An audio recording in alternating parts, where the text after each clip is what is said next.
All right, welcome everybody. My name is Rafael Garcia. I spoke earlier this morning. I have the great privilege to introduce you three great innovators in the field of green infrastructure. First, we're going to hear from Sasha Cole, and then Michael T, and then Patrick Blanc. We're going to hear three different case studies of some of the latest work they're going to be doing. If you have any questions, we're going to have a microphone at the end. And let me begin. We're running a little late, so if you could come up.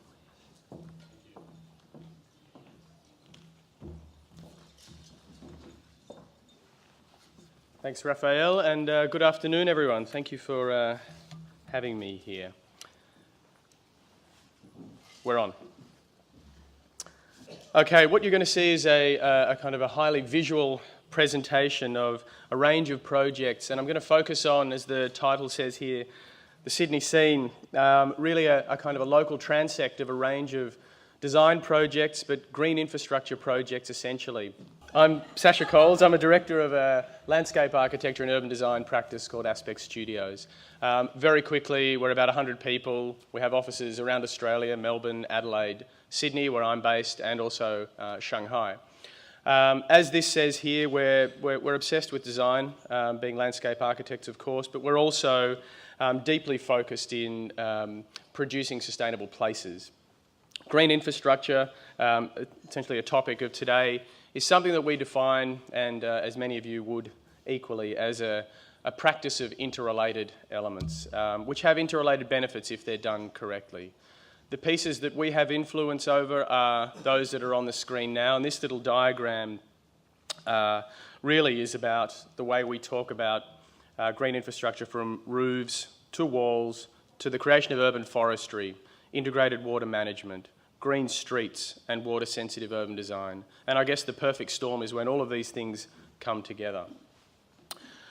This talk is going to focus on a series of projects. They're not all from our office. They're from a range of my contemporaries, landscape architects. They're all design projects. And they mainly focus around that 10-kilometre zone that you can see up there. This is a map of Sydney. The first circle is 5 k's and the second one 10 as you go. And you'll see that these little dots here are places of interest. They're the projects I'm going to talk to. Sydney, of course, as many of you would know, is best known for its kind of spectacle landscape, its keynote, its sort of postcard places. This is, of course, highly relevant, but today we're going to talk about some other benchmarks and innovative projects which perhaps haven't been talked about so much but are garnering huge international focus. Over the past 5 years or so, there's been a huge investment in particularly waterfront spaces around Sydney and the uplift of those waterfront parks. Over and above the kind of design excellence of each one of these individual projects, there's been a sort of a greater outcome, which is the creation of a large 14-kilometre publicly accessible green open space on the crust of the harbour. This has been done through a range of agencies, local, state and even federal, and it's a significant asset which is now actually coming to fruition, and it will benefit us socially, obviously environmentally, recreationally, and now we're seeing economically as well, with this being used as a sort of a tourist draw card as well. I'm going to present two projects which come out of that recent canon, Pyramid Park being one of ours, which is located at the end of one of the high streets in Sydney, in Pyrmont. What's interesting about this project, it came out of a sort of community protest where the local community saw an opportunity to rally up and stop development on a very prominent and beautiful harbour foreshore site. It's about 1.8 hectares. It offers a really rich experience at the water's edge, and it brings people down to the water. It has some pretty serious environmental credentials. It's a filter for a catchment-wide water reserve of the area.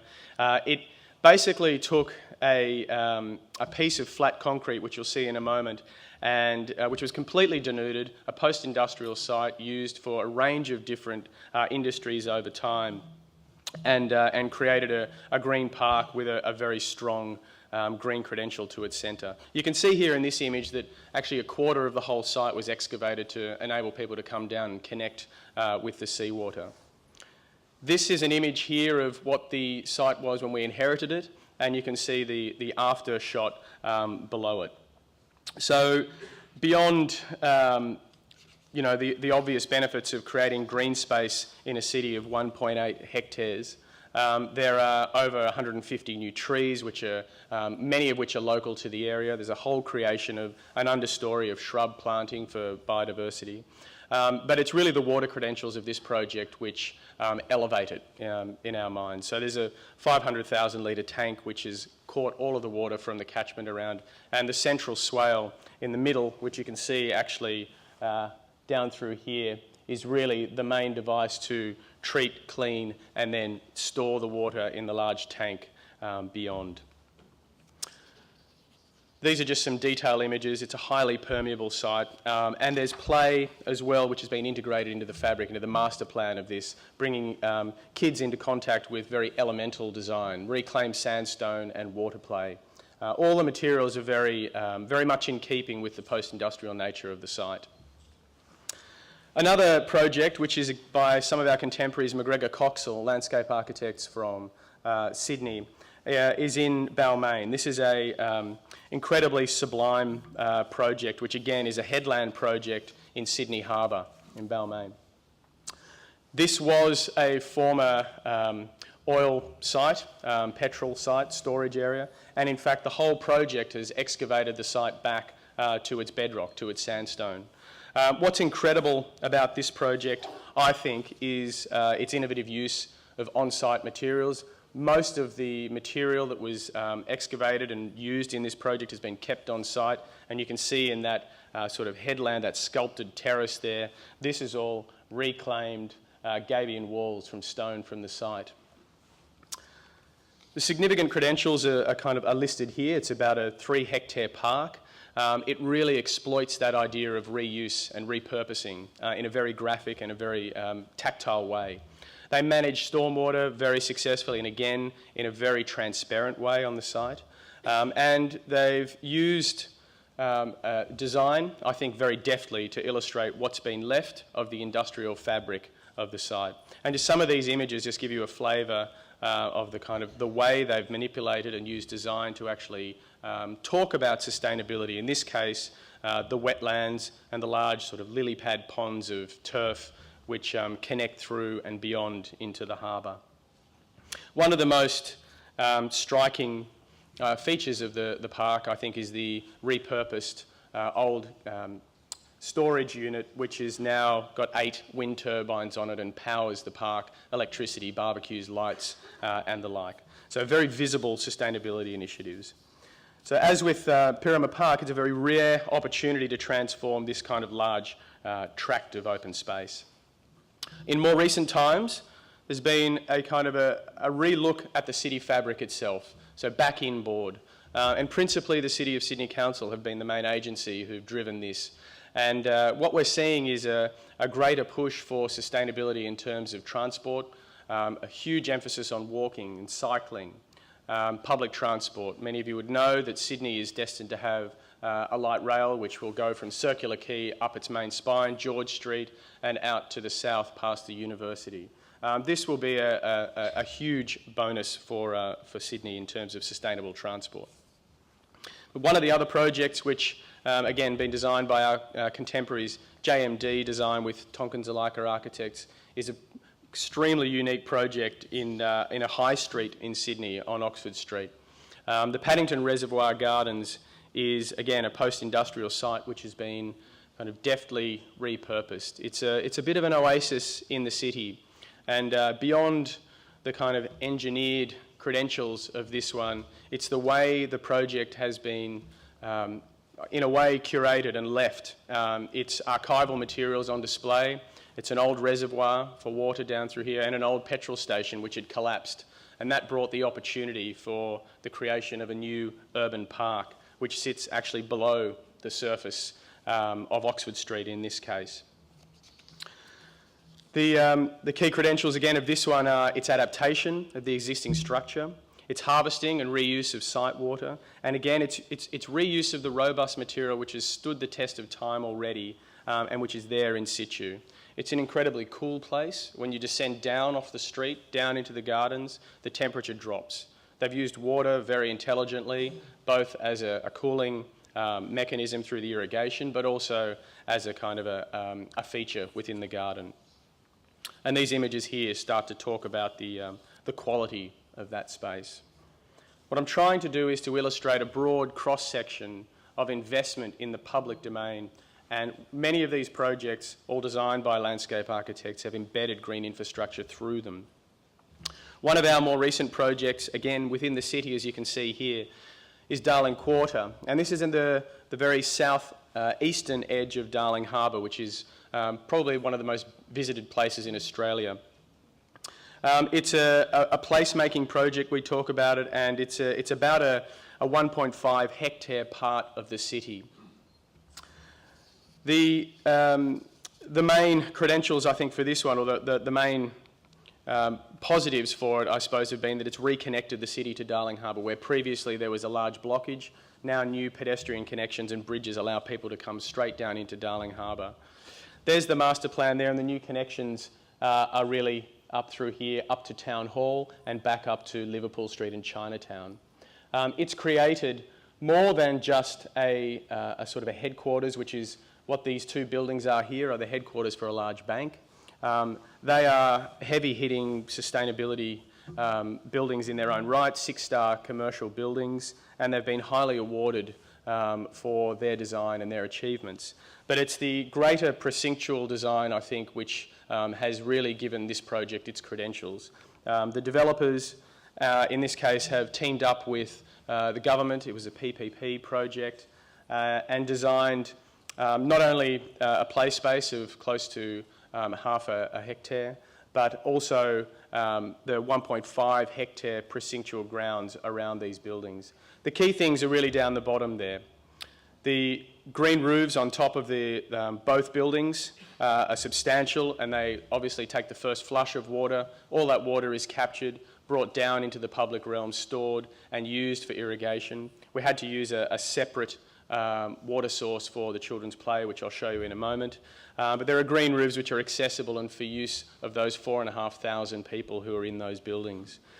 A whole new ecology has really, in a very simple way, has been enabled down through here with all mature planting coming into this site. There was really no tree planting down here. We've used that for shade and for amenity. But the key thing here is, again, the social infrastructure. At the centrepiece of the project is a large play space which has been designed to engender children to work together and socialise and learn through play. And this is one of the most activated and busiest places in Sydney if you go down on a sunny weekend, which I recommend you do if you're from out of town. So just some images here. You can see the buildings in the background. It's about 160 metres long. The facade of this building, it's actually looks like 2 buildings. It's actually 4 buildings with a large light-filled atrium in the middle. And on top of that building are the roof terraces, which look out to the west of Sydney. And they're trialling a range of food, plants, a bit of urban agriculture on these roofs here to see what will survive and what will thrive. Some of these images here also worth talking about the sort of the social agenda of this project, which is fantastic in that it caters for a range of groups. There are deck chairs, there are rugs, there are music and exhibitions which are curated throughout the year here, and all of this is free to anyone who wants to come down. It's a wireless-enabled environment as well.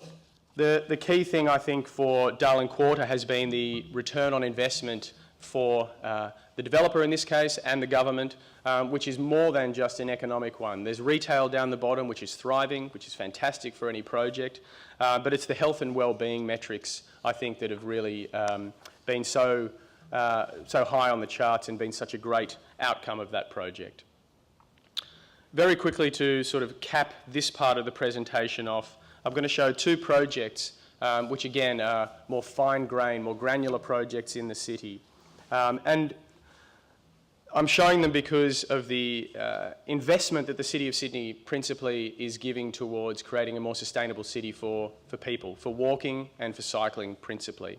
The first one is in Chinatown, and it's, as you can see, the site we inherited was a series of pretty degraded laneways, serviceways for cars only. The role there was to not only transform them into a new network for walking, but also to create the armature or the placemaking for significant public artworks. This one here by a local artist, both Aboriginal and Chinese, Jason Wing, is a particularly beautiful example which takes the walls, the ground plane and the sky plane. In the other area, Little Hay Street that we dealt with, you'll start to see the upgrade in materials, not only create a more high quality environment, but also broaden the footpaths, create less space for vehicles, which I think was a very difficult but courageous thing to do in an incredibly busy place like this in Sydney, and create more opportunities for people to inhabit outdoors and to walk and to cycle through the city. Angel Place, just one final example within the city. Again, inherited a back-of-house environment. This is one lane back from Martin Place.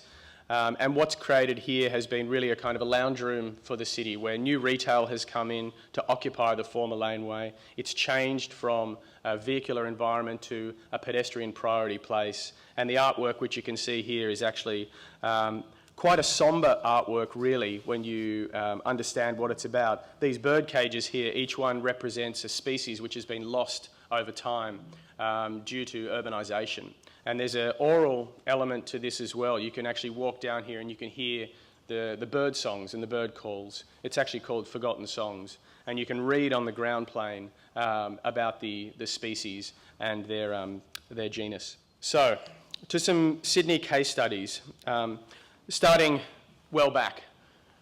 Many of you may not know that some fantastic examples obviously reside in Sydney that have perhaps not talked about that much. One of them is Wildfield Gardens. Way back, 1936, pre-Second World War, a very optimistic project. This is essentially a stacked roof park which terraces down to Sydney Harbour. An incredibly integrated project and one which is a very sublime piece of real estate in Sydney. In 1967, jumping 30 years, one of the most significant projects in terms of the roof park typology is the Reader's Digest building, designed by John James and with a landscape on the top by one of Sydney's seminal landscape architects, Bruce Mackenzie. This has had the benefit of growing for about 40 years now, and there are significant mature trees and a really entrenched landscape on the top of this roof. It's a brutalist building, quite austere on the outside, and it's not until you get up onto the roof that you can experience this kind of landscape. And in the 70s and 80s, there was a range of projects, infrastructural projects, many of which are around Sydney, from the Domain to this one here, Lawrence Hargrave Reserve in King's Cross, which have skinned infrastructure, in this case a car park, with fully accessible parkland. Jumping forward, some of you may have been on the site visits. I think M Central was a part of that. M Central, designed by 360 landscape architects for the Hayson Group, was really a benchmark project for Sydney. It got us all talking about the scale and the potential for retrofitting green roofs of a certain scale within dense urban environments. The developers, I think, have to be commended on this one for taking the risk of doing so. This is a heritage listed building, and the park itself was really used as a marketing device to sell the apartments in this development. It's a sufficient size and it really does operate as a kind of a local park would. You can see the density there.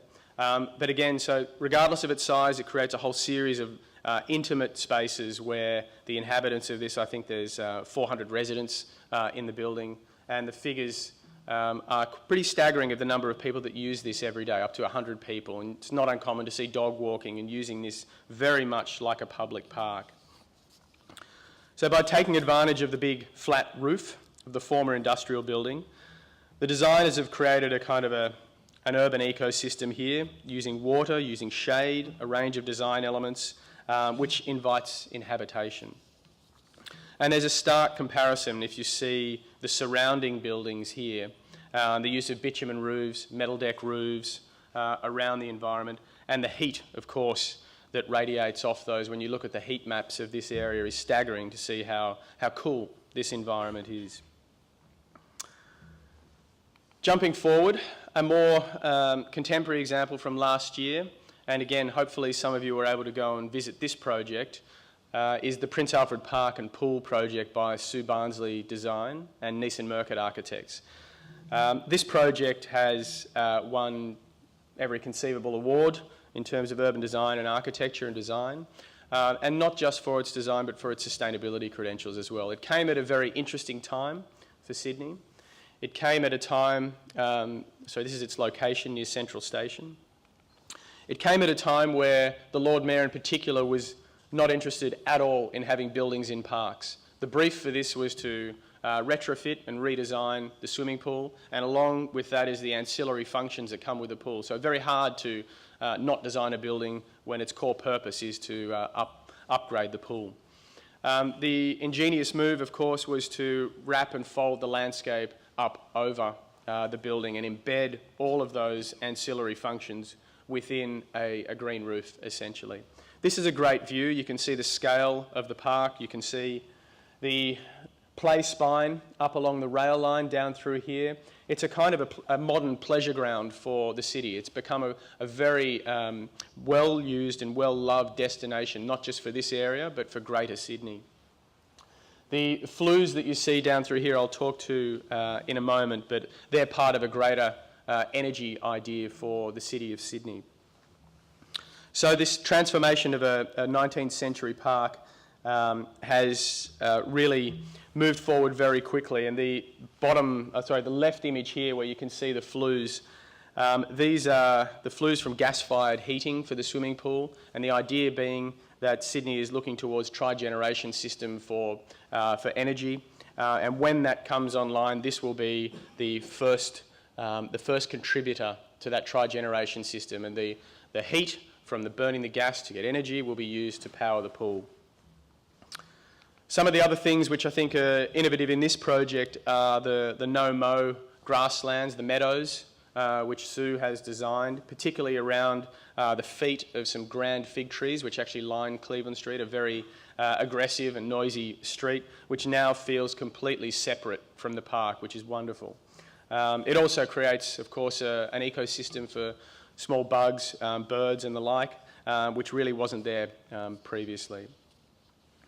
You can see in this image here the sort of the tectonic folds of the meadowlands and the grasses, but also the other layers which come with a project like this, the social sustainability layers, the cafes and the like.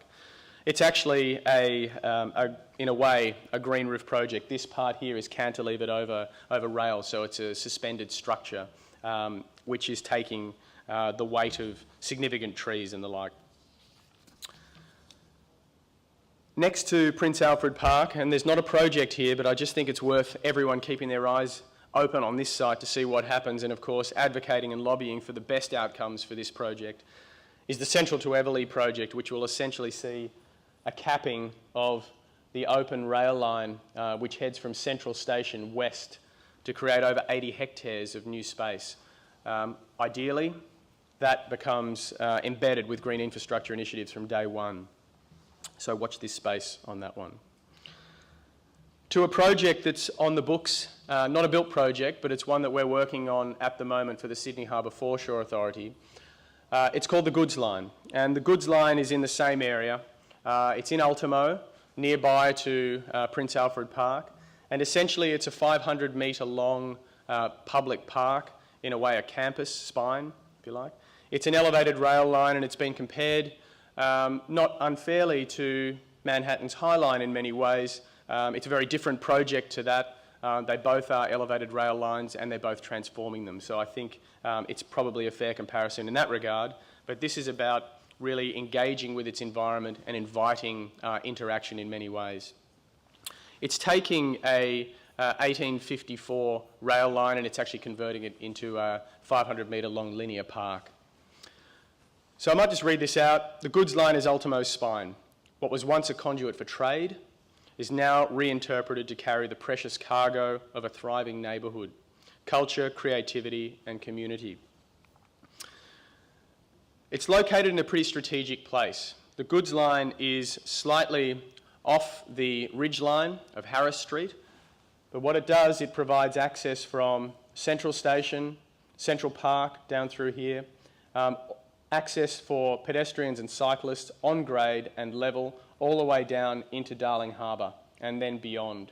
I talked about the 14-kilometre accessible walk, which is really around here in Sydney Harbour. So it provides direct, all abilities access to that. It also creates a place in its own right. I'm going to fly through these images here. They just talk about the kind of grain and the tactile quality of this post-industrial site. It's gravel, there are weeds there are grasses which are remnant. The main defining horticultural feature is the large fig trees which sit down 4 metres down off the site but create an incredible canopy, which if it was a building would be the largest building on a site. Our vision, which we submitted to actually win this project, was something like this. It was a place which brought in nature to the disused rail line, but also created a range of different layers for people to inhabit and use, and we talk about that as social infrastructure. The most interesting thing about the project in terms of perhaps its neighbourhood is the organisations that are around it. Powerhouse Museum, University of Technology, TAFE, the ABC, our national broadcaster. It has a very, very interesting group of collaborators and stakeholders which sit around it and have influenced the process. And I might just take you through this little animation to give you an idea of what's to come. So we're going to start by looking from the south, looking from the north back to the south to Central Station.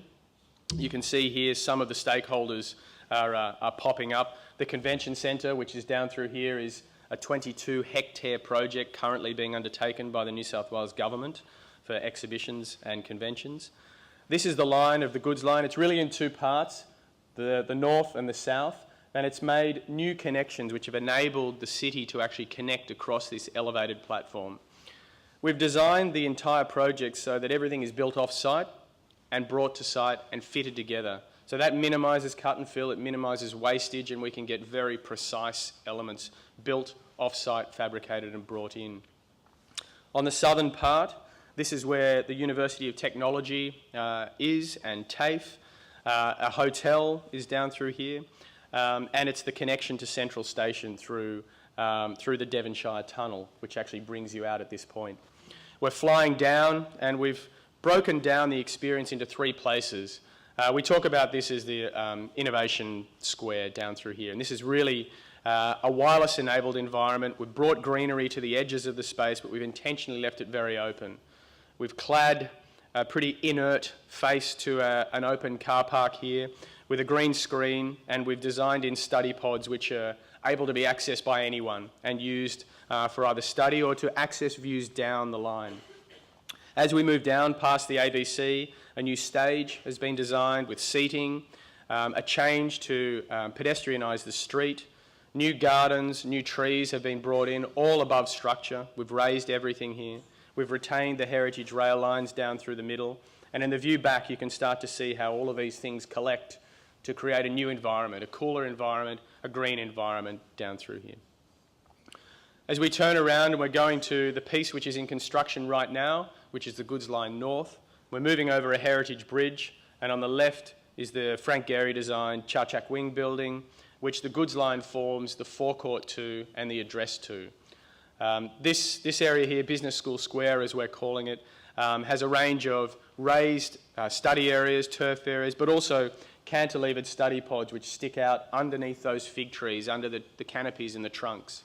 And as we move down, you'll start to see the layering of activity, which really speaks to the opportunities for the local community to engage in this place, as well as the students and the other stakeholders around here.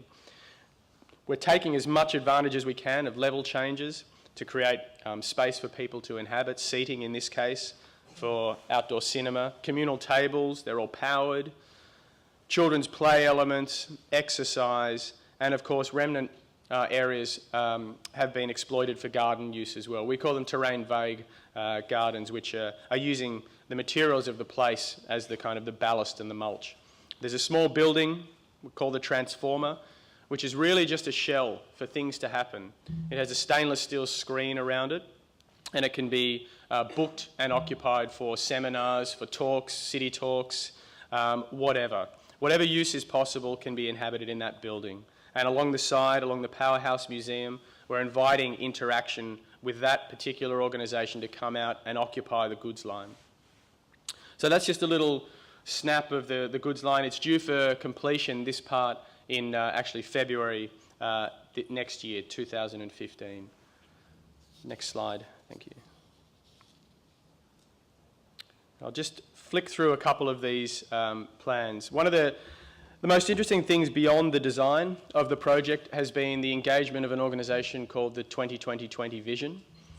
They approached us, and they approached us with a very interesting idea. The 2020 Vision is simple: 20% more green space in our urban environments by the year 2020. It's a very tangible thing to get behind, and it's about advocating for more greenery in our urban environments. We believe in it, and we advocate for it. They partnered up with the UTS, Institute for Sustainable Futures, and they're going to track data on this project. They've got a baseline right now, which is social, measuring how many people use the space; economic, they're doing a check of the businesses around the goods line to see how they're trading now. They're doing an ecological analysis. They're measuring the biodiversity of the place, the bees, bugs, birds, etc. And they're going to take measures 1 year out, 2 year out, and 5 year out to see how a project like this can contribute to uplift and benefit all of those factors. And I think for us, that's going to be an incredible outcome that's going to give us quantifiable evidence to advocate more for the benefits of public open space and, in this case, green infrastructure in an urban environment. The other thing I think that's happened recently has been the City of Sydney has been extremely proactive in coming up with a new policy for green roofs and green walls. And I thought I'd just talk to that for a moment because it's a significant step. And again, it's a great tool for us to use to advocate for more green roofs and more green walls in our projects. So it was endorsed by the City of Sydney in April 2014. And what we understand is the first policy in Australia. It's been a long time coming. Policy has been driven by the Green Walls Policy Officer, which they have in Council, Lucy Sharman, and they've had a technical advisory team that's obviously put into that. The reason for it and the pressure behind it has been the projected growth in Sydney in particular of up to 40% by the year 2030. It's a significant increase in terms of population in our urban environment, without probably the commensurate opportunity to create the same amount of green space. So if we don't use our accessible areas, our flat roofs, our interstitial spaces, our walls, we're not going to get the green space that we currently have today. So obviously they looked around the world at international precedents and the like, and this was coming out of the Strategy and Urban Design Department in Council, not their environmental group. What that means is that it's actually been embedded, these targets have been embedded into a range of different city plans, which has a greater deal of cut through. So very quickly, the roofs and walls objectives. Main objective, pretty simple, to increase the number of high quality green roofs and walls in the City of Sydney. Why? Because they improve amenity, livability, slow, clean stormwater, reduce urban heat island, improve building performance, increase food production, I think that's a key one, and urban habitat. Implementation, there's an implementation stream to this as well, and that'll provide specific activities, some of which Council will be doing themselves, but others they will incentivise. The Council will be providing leadership in the development by creating a series of details that can go out to developers to really ameliorate that idea of risk and address those barriers and negative perceptions. They're already installing green roofs and green walls on their own buildings in the city, and they're prototyping them. What are the best fit for particular environments? They're supporting local research through UTS and others, and they're monitoring and seeing what happens over time. So if we just took that area of where the goods line is in Ultimo, a dense inner city suburb, and we just took the basic factors around there, convention centre, 3,000 new residents are going to be down in there, 1,700 new workers, and a bucket load full of visitors that are going to be coming there day to day. Chinatown, 16,000 residents are in this area. Central Station, over 120,000 people come day to day through Central Station. Central to Everleigh, as I showed before, over 80 hectares of new development which will happen right in this area. Central Ultimo, 7,000 residents already exist in the area. UTS and TAFE, 80,000 students day to day in this space. Central Park, which you'll be hearing about in a moment, 2,500 residents, 5,500 workers when that project is finished. So why Ultimo is because it is in this incredible state of change and transformation at the moment. If you look at Ultimo, very simply, it's about 96.5% urban grey and 3.5% urban green. It's pretty much starved of green space. There are a series of little pocket parks around, but nothing substantial. Central Park has been a real contributor to green space. And when you look at the heat map of that, and you understand that those projections, this has been provided by the Climate Change Resource Centre at UNSW, that the average temperature will increase by 3.7% by 2050, just due to global warming with the urban heat island effect. An area like this will really suffer. So if we took the impetus from the green walls, green roofs strategy, and we took the simple baseline of converting the flat accessible roofs and transform them from grey to green in an area like Ultimo, what could it mean? And again, we've simply just mapped the flat roofs as an exercise. An uplift of 17% of urban green, which gives a huge amount of accessibility to nature within this city. And this is the kind of thing that we're going to have to do. And the Goods Line is a project we think that delivers on this type of initiative. Why? Because it cools a city, 4.5 degrees in Mediterranean climates. It'll reduce energy consumption, as listed before. It'll manage stormwater, improve urban biodiversity. And the most important one, I think, for us is that it improves human health and well-being, both psychological and physical. And we hope in 2015 that you'll be able to come back and see that along the Goods Line. So, thank you.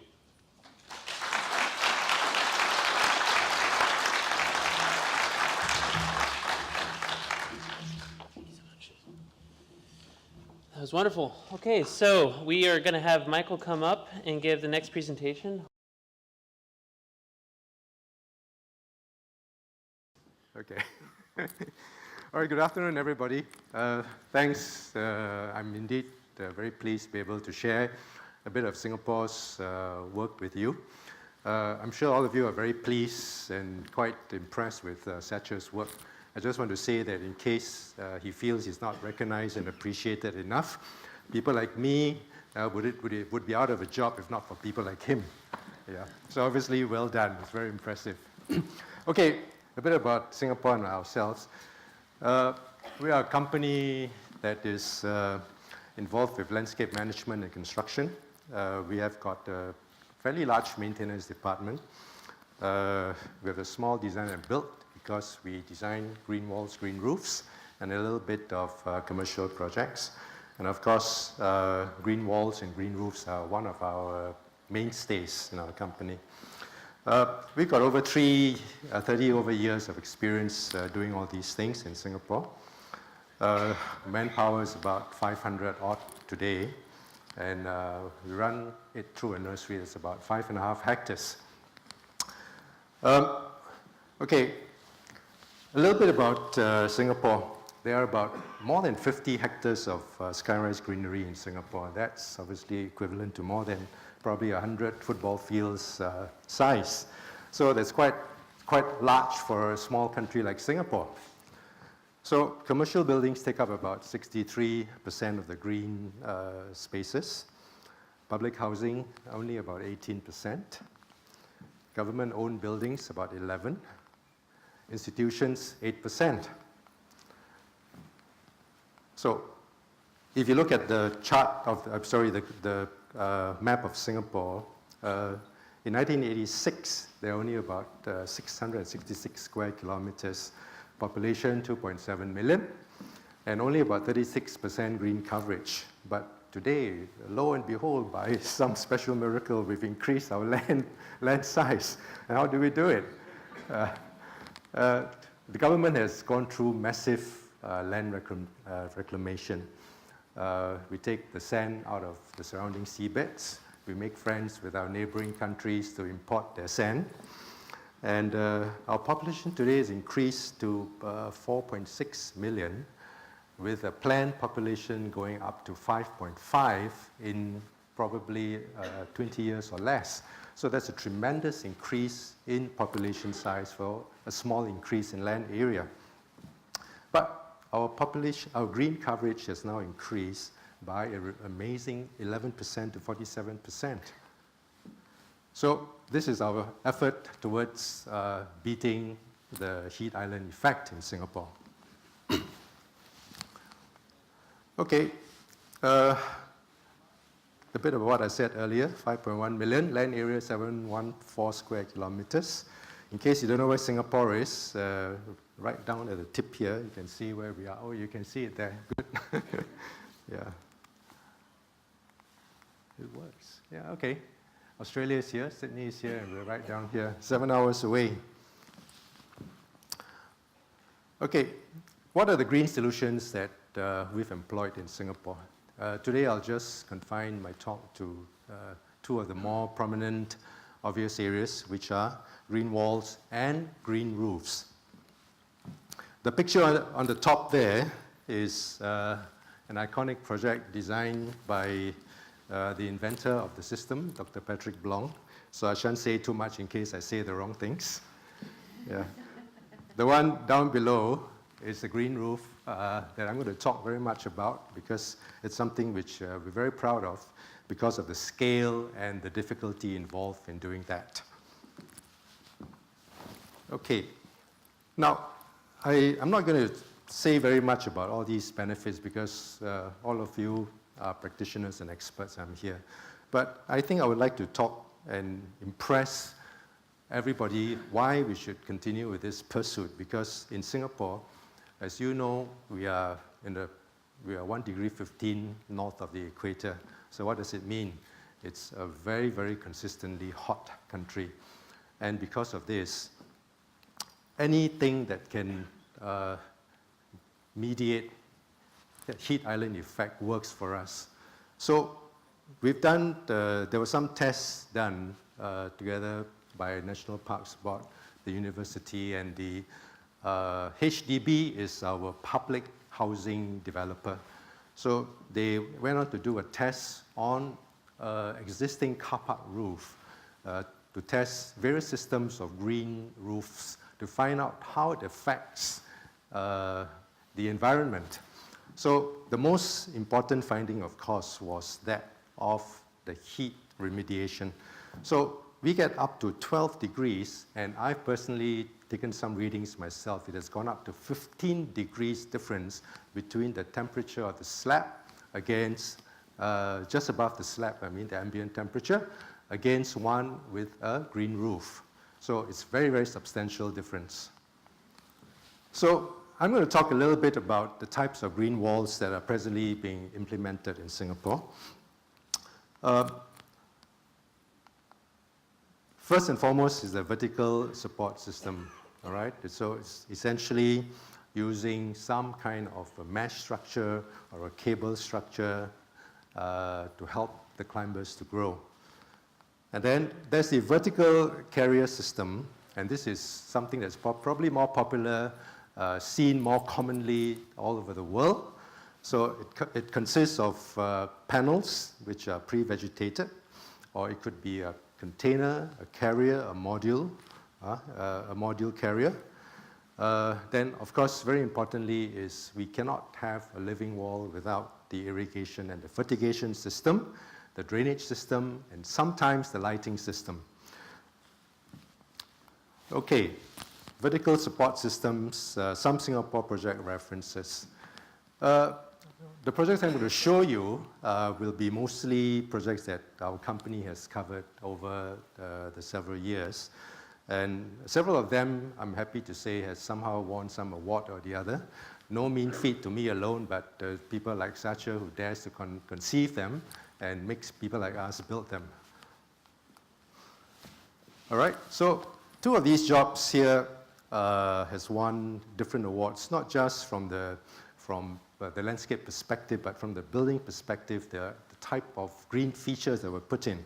The one on the right here has won several, I think, international awards, not just in Singapore alone. And you can see this is one of the earlier projects that was done sometime, I think about 6 years ago, I think. They were daring enough to have a green wall that goes up 35 stories that time. So the system employed here was essentially one of a mesh structure and with the capability of easier maintenance whereby access was provided at the rear of the wall through catwalk systems and so on and so forth to make sure that this is something that is sustainable.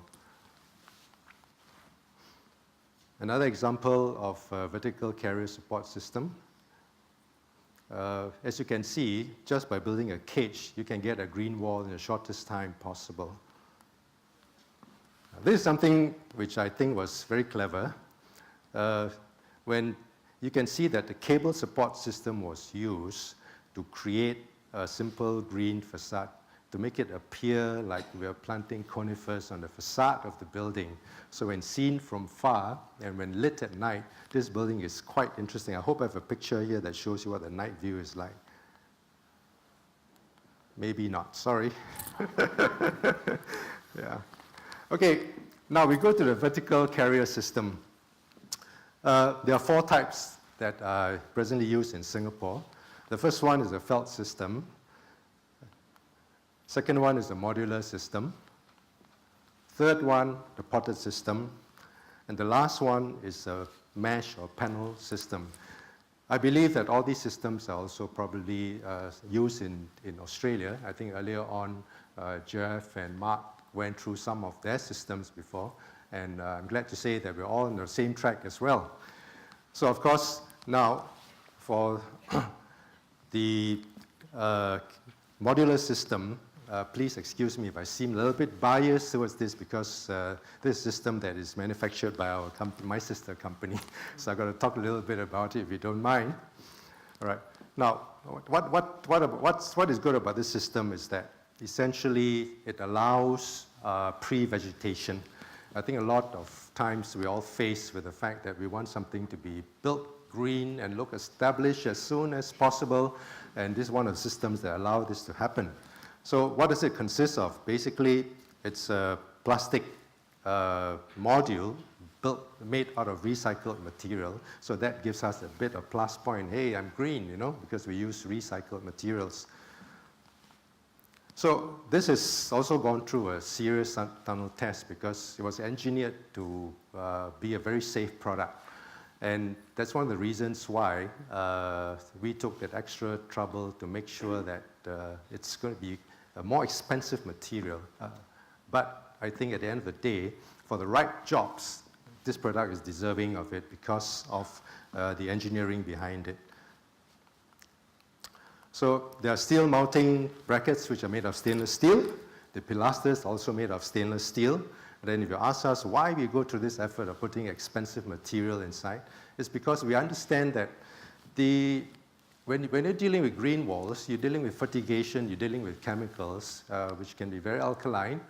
Leaks can happen, drips can happen, and so on. And therefore, we've had systems for safety reasons whereby we used to use powder-coated, galvanized, mild steel structures, but we found that, hey, it can cause a problem.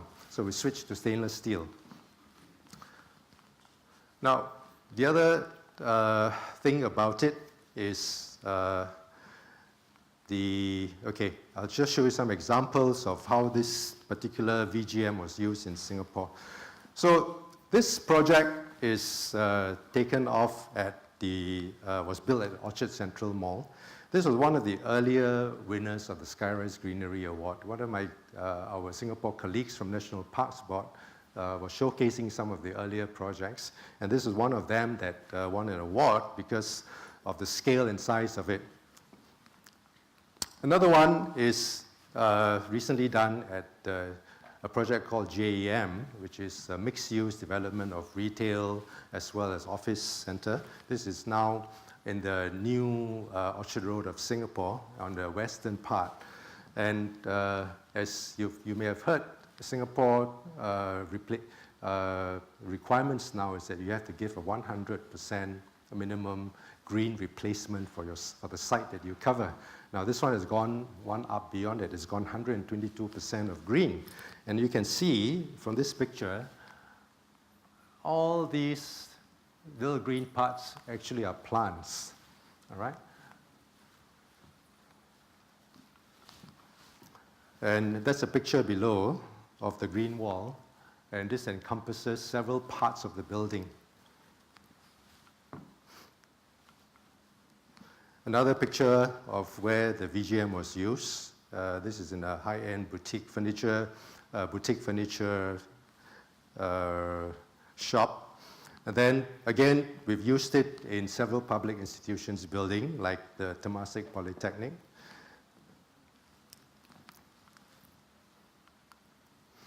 Another project that's very interesting, this was taken off from the Resorts World Sentosa. I don't know how many of you have been there, but it's one of the more visible projects. There are two done in Singapore. One is at the Resorts World, which is on Sentosa Island. The other one is over at the Marina Bay Sands. That was the opening slide where you saw the flywheel, the circular flywheel, as well as that boat-shaped building at the end of the bay. That's the Marina Bay Sands. So both of these projects carry this system, as well as the airport. All right, the felt system, okay? I speak with all humility. He's gone now, so I can speak a little bit more. All right. There's design flexibility, obviously, because it's basically a very soft system. Suitable for both indoors and outdoors. So you can take any type of shape, inclination, angles, and so on. All right? And the great part about it is that it is soilless. So I think in Singapore, it's very funny, you know, we all like to have green stuff, but the average resident of Singapore squirms when they see a millipede even. You won't believe it, you know? Yeah, they'll say, kill it, you know? Out comes the letter to us, kill it by tomorrow, 7 a.m. or else. Yeah, it's quite amazing. They don't quite understand why. So, okay, this system will take care of that problem. Now, what does it consist of? Essentially, it is a felt system mounted on a backing board. And then when it's all set up, the backing board, of course, sits on an engineered frame. So when it's all done up, this is where the artistic part comes. Dr. Blong is actually an artist, and what he'll do is, there he comes again. Yeah. Patrick, I'm showing your slides, okay, your pictures. Yeah. Artistically, he'll sketch this on a piece of paper, and then this will be traced out on the felt before work starts. And then, by all miracles, from this, you get this. Right, this is the job that we did for him over at 6 Battery Road. And this wall goes up about 8 meters high only, in a fully enclosed interior air-conditioned space. And Dr. Blong is actually created what I call a living tapestry, because there's over 123 different types of plants, which of course is a terrible challenge for me to keep alive. But today, it's still quite there.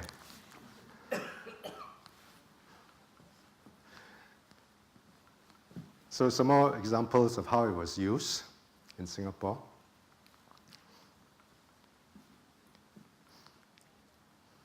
This is done at a new hospital in Singapore on the atrium area where it's used as for private functions. Behind the dry wall, or this is supposed to be a water wall, but they must have shut off the water when we took the picture. Another entrance to hotel, Sofitel, just opened in Singapore. NV residence. So you can see that, it can be both an indoor system as well as an outdoor system. Now, I would like, after having learned it from Dr. Blong, many people, some people may think that this is not a very green style because it is hydroponic, or they assume it is hydroponic. Actually, I thought so too before I started to work on it with Dr. Blong. But if you choose the right plant species, it need not be a hydroponic system. So in other words, you can treat it like a normal planting on a media and irrigate it accordingly. Some people said that, oh, I'm going to use 5 liters per square meter on the system, and it's a terrible waste. I don't know, in other countries where it's perhaps drier, the humidity is lower, you may need more water.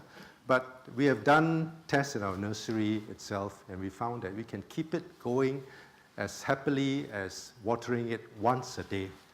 And when I say watering once a day, I just mean a splash of water. That's all it takes, just by choosing the right plant species.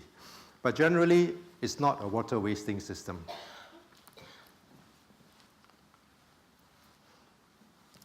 Some more examples in a condo. So you can see that it's been done here. This is a mixture of both Dr. Blong's system and a modular system below.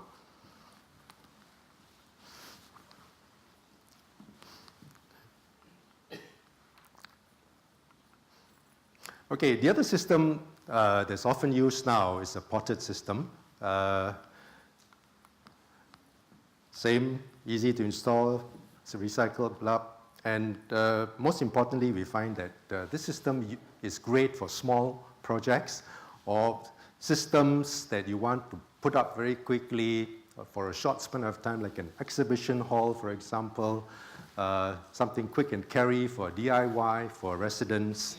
And it's basically done with pots hanging on bracketed systems like this that can be installed on walls or can be freestanding.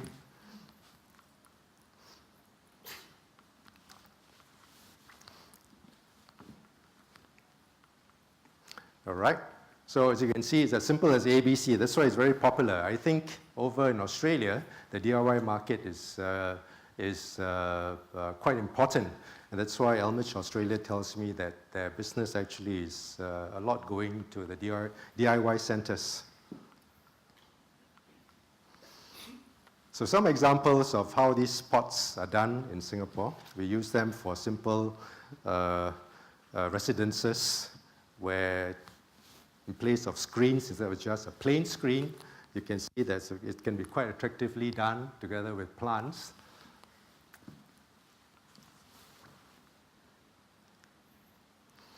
And the beautiful thing about this is that you can see all these photos are shot very shortly after it was implemented. That means that this is almost an instant system and very easy to install.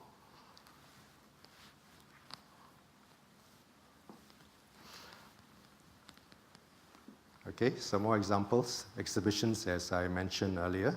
This is all set up in 1 day or less.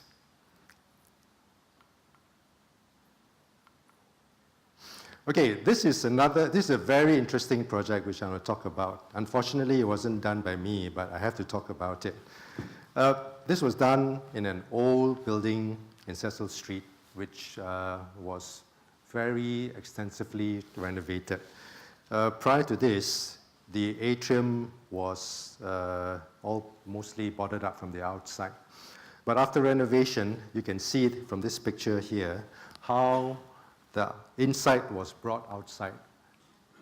The glass, the facade was changed from glass to let light through. In its place, at night, this becomes a lantern. And from the lobby down below, it goes right through up the atrium, up to the 6th floor. And interestingly, some of the spaces in the upper floors are within the offices of private companies. And therefore, it looks as though their space now becomes private space, and the private space becomes, the public space becomes their space. It's a very successfully renovated building, won a lot of awards in Singapore and overseas. And if you can, do drive by at night. It's a wonderful sight.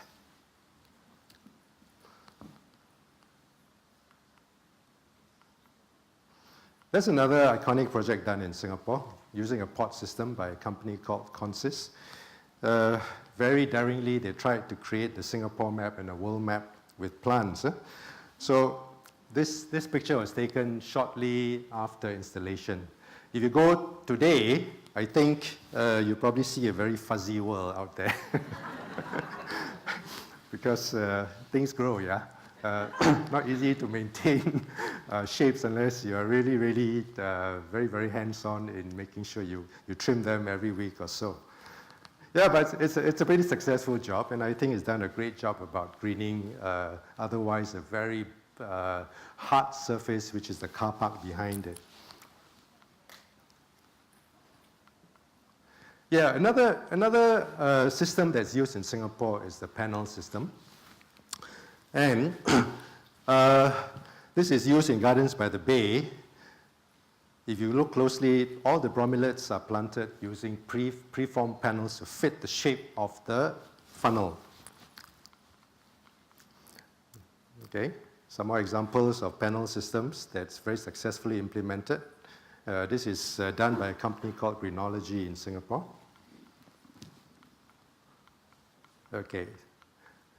Out of all these design considerations, I think I'll talk very briefly on the selection criteria for the planting media. Why do I say this? Because I think there's a gray area between maintainability and sustainability. So when we talk about maintainability, it's usually to do with the access, perhaps the choice of plant materials and so on. But all things being equal, I think planting media is a function, will be a big factor of sustainability in the future. If you all bought potted plants from the nursery and you keep it in your pot for a year or so, you'll find after a while you're losing organic mass because it's all taken up, highly organic. The nurseries love it because it's cheap, it does its job. But when we go into a green wall situation, we have to think very seriously about it. How often do we get a chance to get up there to replace the plant? As you know, our plants, the size of the leaf area and so on is a function of the root size. Function of root size is again constrained by the size of the holder and so on. But without media to carry your nutrients or to promote your microfloras and so on and so forth, we have a future problem. And that's why I think one of the reasons why we go into a little bit more of a mineral-based system rather than an organic-based system is to think of a sustainable future for maintenance. Plant selection, light, irrigation, nutrient, and so on. Okay, let me just hurry up a little bit. Okay, I've spoken about that. We go on. I got to show you the key projects that we're talking about. Okay, light, I think is very important. If you're designing something, give a thought about light, because our eye response and the plant responses for lights are totally different. What's bright to you is not bright enough for the plant. As you can see, the plant's photosynthetic response, photosynthesis response is highest at 440 and 650 nanometers wavelength. All right. Irrigation, yeah, this is very standard for a green wall system. Now, I want to talk to you about this iconic project which was done in Singapore. It's done by, the owner is the Institute of Technical Education, architect is RSP, the landscape contractor, and for this, we designed it in collaboration with the with the building architect, RSP. So what is this project about? It's one, the green mark, the platinum mark, which is the highest green mark available in Singapore. It's won Skyrise Greenery Award, as well as the Landscape Industry Awards of Excellence. All right, we put in about 523 square meters of green walls in this building, and it's ranging from heights up to 35 meters high, and mostly around 35 meters high. It's done in the exterior as well as the interior. This gives a breakdown of where the green walls are. As you can see, the average area is about 600 to 800 square meters per wall. We're using the vertical carrier systems. This typical example of the schematics is done in 3 zones for the irrigation. Each color represents a zone, and this is done actually to make sure that we have enough pressure, as well as that the pressure compensation is not overdone. Some pictures of the irrigation systems. And installation at the start, for us to build the pilasters, they have to build all these stagings to make sure that it's cantilevered so that people can walk underneath while we work. And that's when the pilasters were put in place. You can see a picture of the size of the initial staging.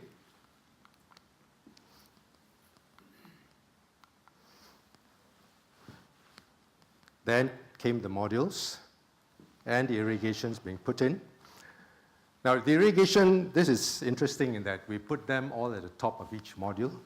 1 square meter is about 4 modules. That means per square meter, we have 16 irrigation points. All the modules were pre-planted in the nursery. So if you can imagine, we're dealing with 20 over 1,000 individual modules. This is a picture of how the initial design pattern was. Each of the pixels here actually represent 1 square meter of a module.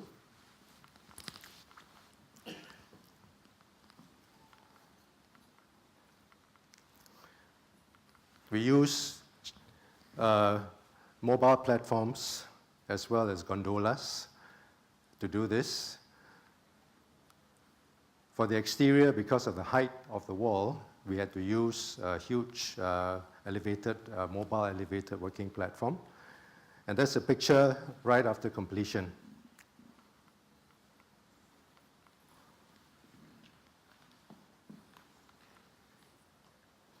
Interior walls, okay?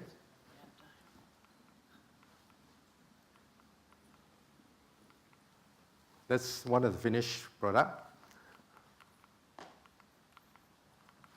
Okay, now we talk about green roofs. I think more important, you all know that there are extensive roofs and intensive roofs. So let me just run right down to the project that I want to show you. I have how many, 5 minutes left, or am I done? I'm done, okay. All right, forget about all the stuff. Let me go into the project. 5 minutes, Ken? All right? Yeah. Okay. Now, this is very interesting because we took a lot of effort to do the studies of this green roof system. Okay, let me run into it. Okay. This is a picture of a retrofitted green roof in Singapore using that system. Yeah.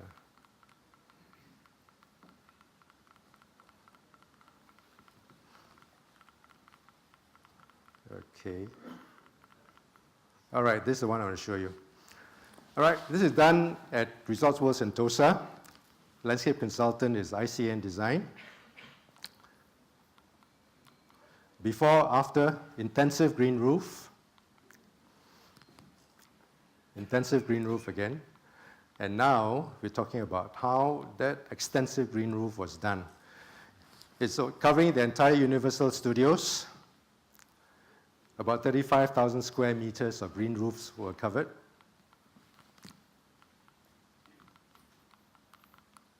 An 18 months field trial was done to make sure that the plant system does suit the environment. The trial was done in a nursery, 3 weeks. These were all the various species that were attempted. So you can see the sequence at which the trials were done. February, March, right up to August, right up to from 09 to 210. The sequence of which it was late. Okay. February 2010, June to 2010. So you can see the growth that was achieved in just 4 months. And then in August, we had 2 types of roof. We had the pitch roof and the flat roof. The earlier one was a flat roof system. This is a pitch roof. Again, very interesting. We had to level the pitch roof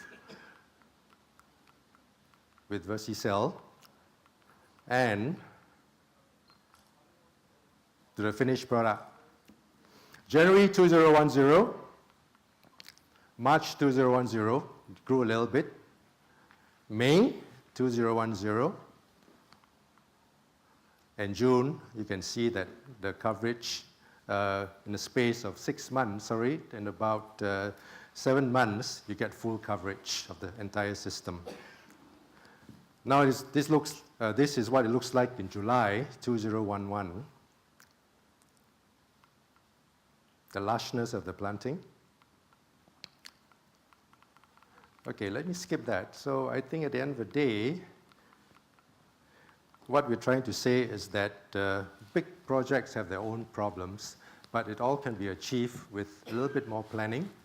The bigger the project, the more planning that management has to do to get it done into a successful project.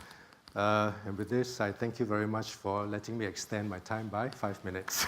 Thank you. All right, so we're running a little bit late, but we're going to keep moving. We have Dr. Patrick Blanc, who we all know and love, and we'll hear from him some of his latest work. So, Michael, yes, hello, everybody. You did not speak about what I think is maybe the best vertical garden in Singapore is in a huge glass house where you have an incredible vertical garden, because the first time I see the Viraya rhododendrons, the epiphytic rhododendrons from Southeast Asia and New Guinea, perfectly growing. You see also the hanging Lycopodium, epiphytic Lycopodium in the genus Upersia, very well growing. And it's strange because some people told me, oh no, but they change the plants very often because they die. It's not true at all. As a botanist, I can tell you, I see when a plant is growing or when it is changed.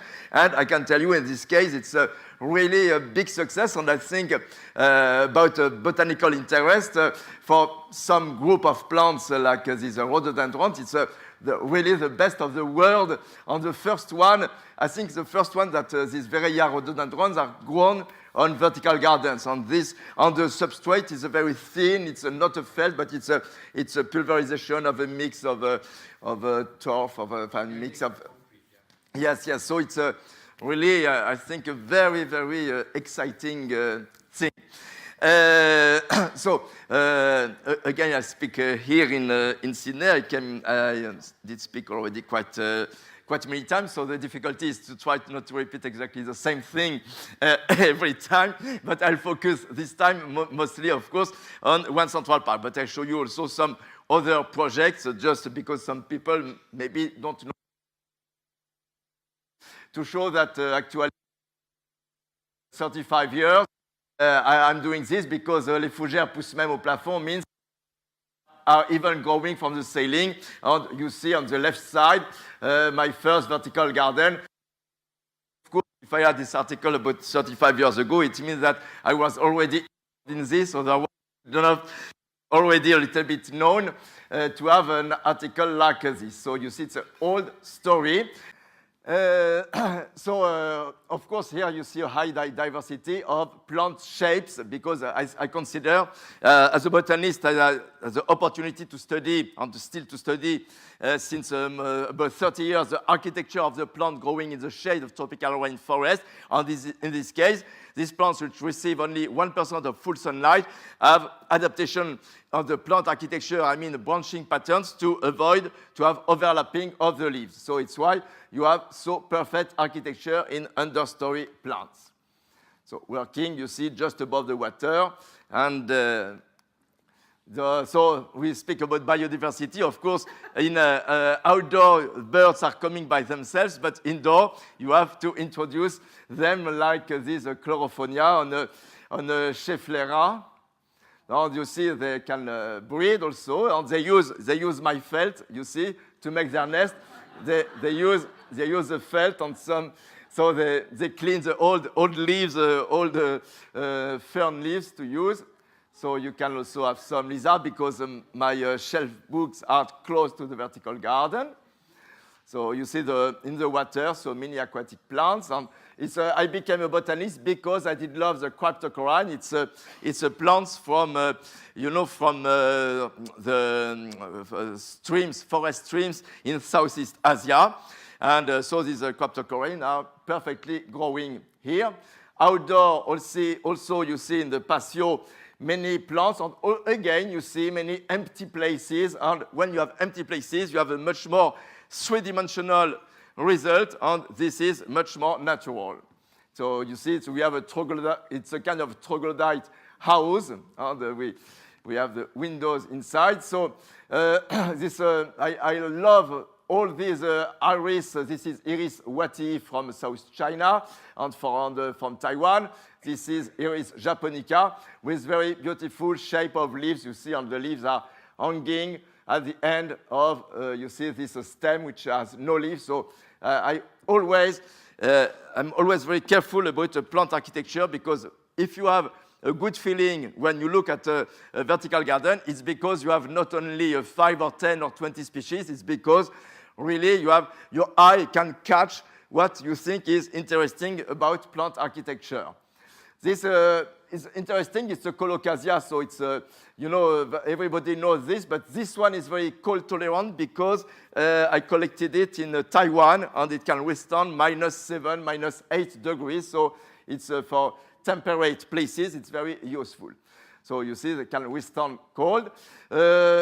My first official commission work, actually, it was 30 years ago. It was installed in 1986 in the Museum of Science and Industry in Paris. But, of course, if it was installed in 86, it means that we did begin to work on the project in 84. So since 30 years, so this was one of the first, it was the first commission work. But nobody was interested. Finally, it was 8 years later when I was invited for the Garden Festival in Chaumont-sur-Loire in south of France that suddenly everybody was interested by my vertical garden. So you see, probably it was a little bit too early in 1986. So afterwards, it was mostly contemporary art who was interested by my work, much more than architects. And this is the Cartier Foundation in Paris, where I did install this vertical garden. It was supposed to stay only for 3 months in 1998, so you see 16 years ago. And instead of 3 months, it is still here now after 16 years. Very natural looking work, you see, very natural, but to have this natural effect, of course, you have to know which plant you put in which place according to the growth during many years, because this one also is 15 years old. Installation, so you see, it's simple, so I use very small plants, usually for outdoor at the beginning, about 30 plants per square meter, and so you have scaffolding, different ways to install the plants. This was the first high vertical garden in the world. It was in 2001, 13 years ago, with the famous indoor architect André Putman. It is 32 meters high.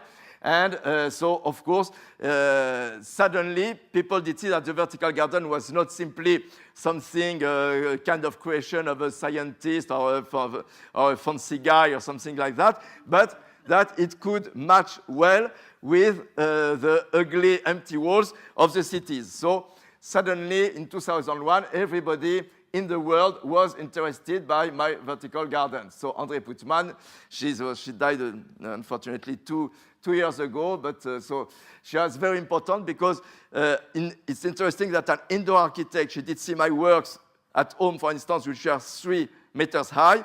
And she told me, Patrick, come with me to Champs-Élysées for my project of hotel.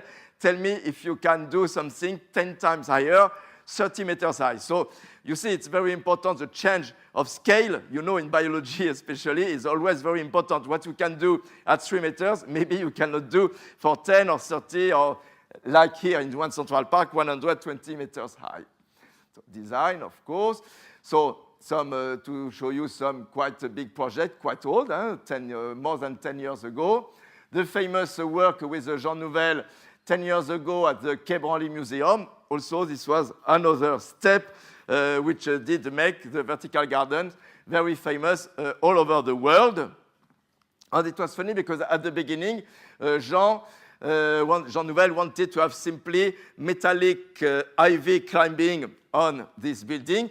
And he did ask me, do you think that instead of metal plants, we could have true plants? I did say, of course we can. So we had to change everything because everything was already decided for the permit of construction.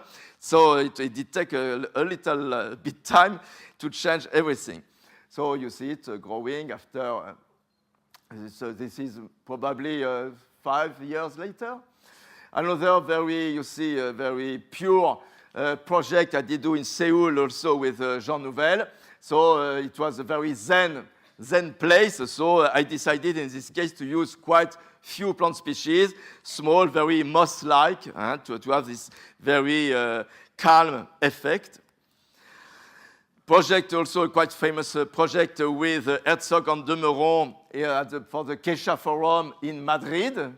So it's a very beautiful, the interaction between the red color of the metal and the green of the plant. It's about also 10 years or 8 years ago. Very well growing, but I don't know why. I did see it 2 months ago, and they are replacing parts of the felt, and I did see in garbage my plants in perfect state, a conifer perfectly green, cut in small pieces to be thrown away. I was not at all happy seeing that, and I don't know why they are doing that, and why I don't know this, because it's a creation, and I should be aware of what happens. But only one part is destroyed, but to see living plants cut in small parts in garbage is a little bit terrible when they are almost 10 years old. Of course, I don't like this too much. At night, so it's very important when you think about vertical garden to think about the night effect, because otherwise it's a black hole. Work in London on Athenaeum Hotel at the corner here, so just planted. And this photo I did take last week. So you see last week, after 6 years, I think, I did install it. So you see perfectly growing, and I love this Astelia, the gray leaves of Astelia. So I'm happy because it's the first time in Europe I could, because it's not so cold in London. Climate is not cold in winter. So Astelia, which are almost impossible in Paris to have because it's too cold in winter, here are perfectly thriving, and many other very interesting species are growing on this wall in London. Just to show you the work, the time plants need to grow. So this in Paris last year. So you see it's after about 2 months of growth. And just so you see not quite many species, because there are altogether 235 species for this vertical garden. You have the list of the species here. Just to show you how I work, because I know how the plants are growing and which will be the interaction. So you see, yesterday a lady did ask me, why do you always design oblique like this? Now everybody in the world is copying this kind of design, so you cannot see a vertical garden without lines like this. So actually, I do this for 2 reasons. First is that when you look at a cliff, usually you see that the plants are growing in the cracks. Some species are growing, the same species invade one crack. And the cracks usually are not vertical, not horizontal, very often oblique. So this is one reason, because in nature you have more often this kind of oblique. And second reason is that when you have oblique like this, you have interaction between the species above and under. And this is important, for instance, in case of disease or parasites. If you have a big patch which is almost around, of course, you can have big problems of parasite or disease of the foliage inside, but when it's not thick at all in height, actually, you have less chances that the parasite or disease spread in one species. So for the global sustainability of the vertical garden, it's better to have linear patches like this than to have round patches. And aesthetically also, I think it's better. So you see how I work. I know that one species I'll put here because, of course, at the top, I put usually plants growing at the top of the cliffs. And when you go down, I put more and more plants which are from forest understory or much more close to waterfalls, something like that. So I install plants like this, step by step. You see, I design step by step, and finally, like this, I make some changes, and finally, this is the final design with the 230. So you see, at installation, 1 week after installation, in April last year, and you see 3 months after, in June. So you see between April and June, so plants are growing very, very fast because you have 30 plants per square meter. And after, in September, so you see 6 months after plant installation. Many flowers. This I show you, this lady, she's a friend, but because this quite small vertical garden, she's writing books about plants and about cooking with plants, and she told me, Patrick, please make a vertical garden with plants I can eat. So I did say no radish, no salad, because you kill them when you eat them, but herbs you have just to cut a little bit. So I did put about 80 different herbs, about 10 different rosemary, thymus, sage, all marjolaine, so many different herbs. And every morning she takes scissors and she cuts and she gives to many friends around. Some very beautiful project for in Japan for the Kanazawa 21st Century Museum.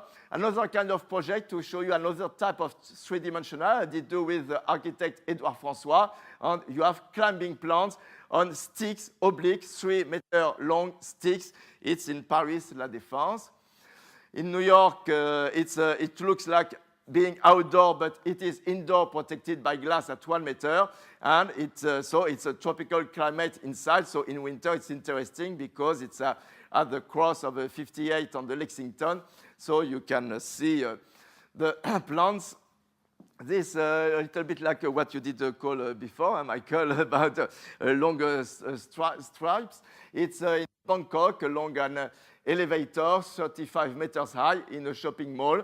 And so it's a very narrow vertical gardens. Another project in Bangkok for Siam Paragon. I go quickly for the old project. In a Canyon Street in Paris. So it's very important, of course, in a Canyon Street because everybody speaks about, everybody was speaking to you since this morning about the advantage for the climate, blah, blah, blah. So we are aware, totally aware of that. But what is sure is that when you have a Canyon Street, of course, a vertical garden in this case is really very useful even in the place of the Canyon Street. You feel immediately that the air is much more pure. When you are in an open place like here at One Central Park, of course, the advantage is global for the city. But in a Canyon Street, you feel not only psychologically, but also you have really an effect on the depollution of the air. So in Canyon Street, it's very important. It's the same indoor. To have a big indoor work like this, I did do in Taiwan for the National Theater. So in this case, also indoor in a theater like this, it's of course useful for depollution. You know, at home, I was smoking 2 packs a day, and my friend also, he was smoking 2 packs a day. So we had 80 cigarettes per day in a place where we did never open the windows, but we had many vertical gardens. So you see, you can smoke 80 cigarettes per day without any problem when you have vertical gardens. So this is true. During many years, now I did stop smoking. It did not stop me, I did stop. So just to tell you that actually, of course, indoor vertical gardens are important. A project in Hong Kong, I did do for a hotel, and I did design all this very organic shape, because at the beginning the architects wanted just a panel here. I did say it's much more interesting to have something organic embracing the bridges. So voilà, it's the icon. It's called the Icon Hotel in Hong Kong.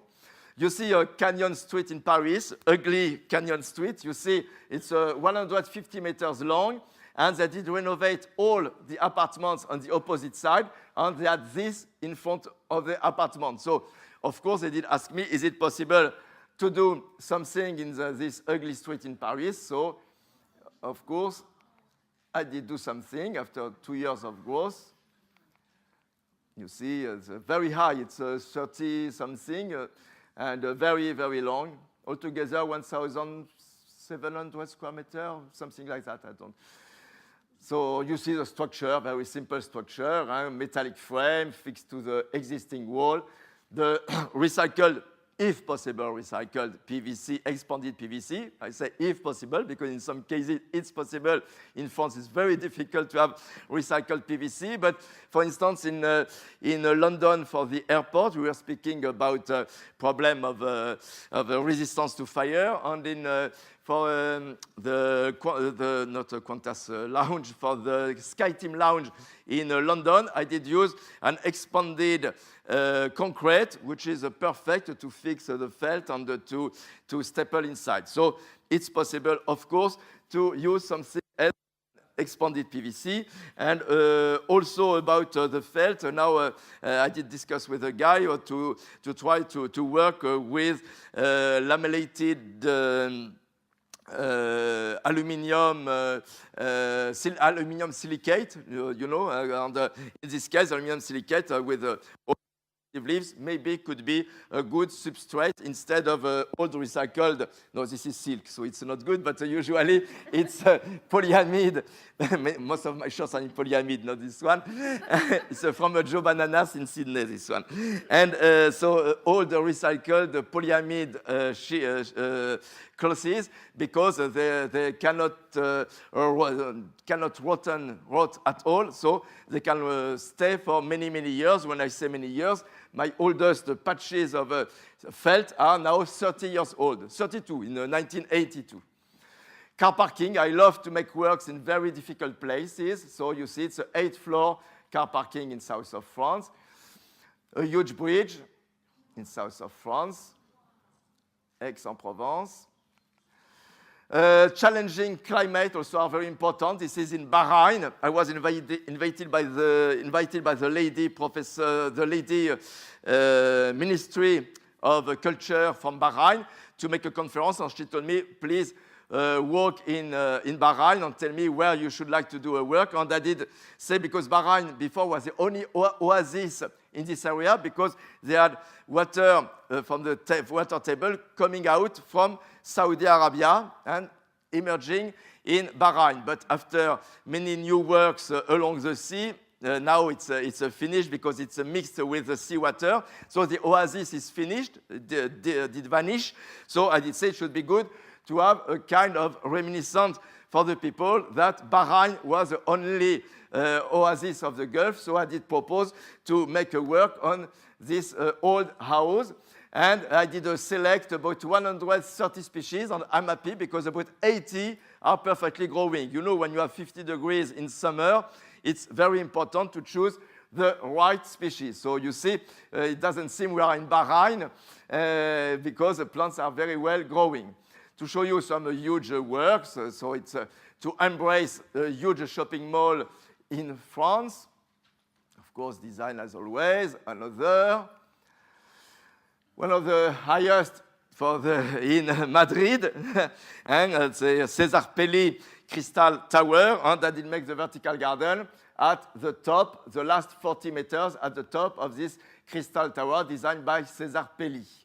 Cesar Pelli also did design the wonderful towers, Petronas Towers in Kuala Lumpur. I love the work by Cesar Pelli. So you see at the top, the 40 last meters. So they are highest of the world because if I remember, the tower is something like 280 meters high, something like that, almost 300. A new work with Herzog and de Meuron, again in Miami, where I did cover 70 columns all around the new Museum of Contemporary Art in Miami Beach. So it's very exciting because it's just in front of the sea. So it means that you have, of course, a lot of spray of seawater because, you know, there are many hurricanes. And, you know, climate in Miami is a very easy climate. But when you have hurricanes, it's not so easy. And plants have to receive a lot of sea spray. So I did choose the species according to this. And I could select 70, 80 species, I think, if I remember. So you see, I did make all the designs like this. So installation, each column of the 70 columns is 2 tons. So, of course, it was a lot of work to install them. So you see, they're taken with the design on irrigation already prepared, but not the plants. So install with each black spot is a place of a plant. And finally, it's installed. It's finished. Officially, inauguration was 1 year ago, almost 1 year ago in December for the art fair, for the Basel Art Fair. But it was not finished at all. It's finished since about 3 or 4 months. And I'll go to check in about 1 month again. So you see, it was, this was in last December. So you see already many are, but not planted everywhere, but very well growing. So Australia, we arrived in Australia. The first work with Mark Newson, it was in, I think about 2006, something like that. I don't remember exactly. So, you know, you have a chance in Australia to have one of the most famous indoor architect, or more than indoor architect, because Mark is also a kind of artist making different things also with planes and everything. So he did make a very beautiful work for the Qantas first class air lounge in Sydney and also in Melbourne, but mostly in Sydney. So this was the work installed some years ago, so 6, 7 years ago, and it was the work with Mark Paul. And you see, contrary to me, Mark Paul, 8 years later, looks younger than at that time. Not same as me. I did look younger. So what is your secret, Mark? I don't know if he's here. But he has a secret. I don't know if you have a good aesthetic surgery. I don't know. But anyway, it was a beautiful adventure. And it was a lot of work for Mark because I did ask many plants, very difficult to get. And so it could get in Queensland, in different parts of Australia. Afterwards, we did decide the work for One Central Park. And we did decide to, when I say we, actually the story of One Central Park is a little bit special because Jean Nouvel, at the beginning, we had me, I was involved in the project in 2008. So in June 2008, so you see it means 6 years ago. Of course, with Fraser, Jean Nouvel was already involved in the design of the buildings. And when we had the first, yes, it is, at the beginning, he did put green things, but it was climbers. And when we had a meeting with Dr. Stanley Quake, at the head of Fraser, the client, in Paris, Stanley did say to Jean, please, Patrick Blanc is involved to choose your plants for climbers and for flower pots. Please put vertical garden. So we did work with the architects of Jean Nouvel studio. We did work a lot to know where we could install vertical gardens, which should not be at all in the project at the beginning. So it was quite a funny work. We did change many times here. The size also, we had to decide the length, the width, and also the problem according to the windows, because of course people had to keep windows open. So of course there were many changes in the project due to this vertical garden. So before, Stanley Quake did say, please do a first work. So we did do on another Fraser place, a work at Trio. And Trio had many adventures. It was very well growing. It was a water shortage 2 years ago. It was terrible. And then again, 2 weeks ago, another water shortage.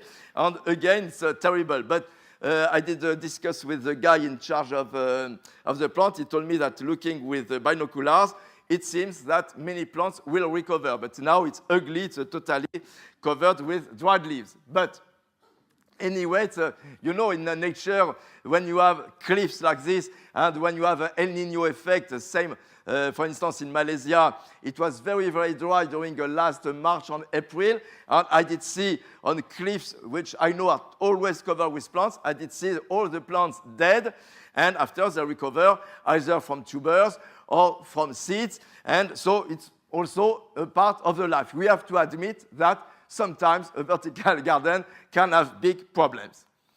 So it was the first design. You see, no vertical gardens. It was simply climbing plants. It was not very clear in the idea. It was, you see, something like this.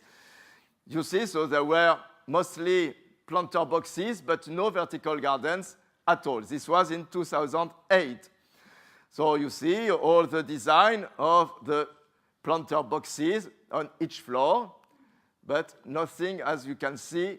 So you see all this. And we did work a lot because Jean, to have a problem of white, to have a very low white, we did a thing to a kind of vertical garden, but oblique with empty space in the middle to have a very light white. So it means you have same effect as a planter box with plants growing everywhere above, but instead of having soil, very heavy soil, you have something very light. Finally, we did not do this, and the planter boxes are much more reduced and not so much. It's a pity because it should have been very exciting, but you know the project evolves. But I keep this idea, I keep really in mind. 5 minutes? So when we first visited the place with Dr. Quake, who is here, Craig Elgee also in the project, William Lamb. So we did decide where it was good to put vertical gardens. So finally, this was the final design. You see models.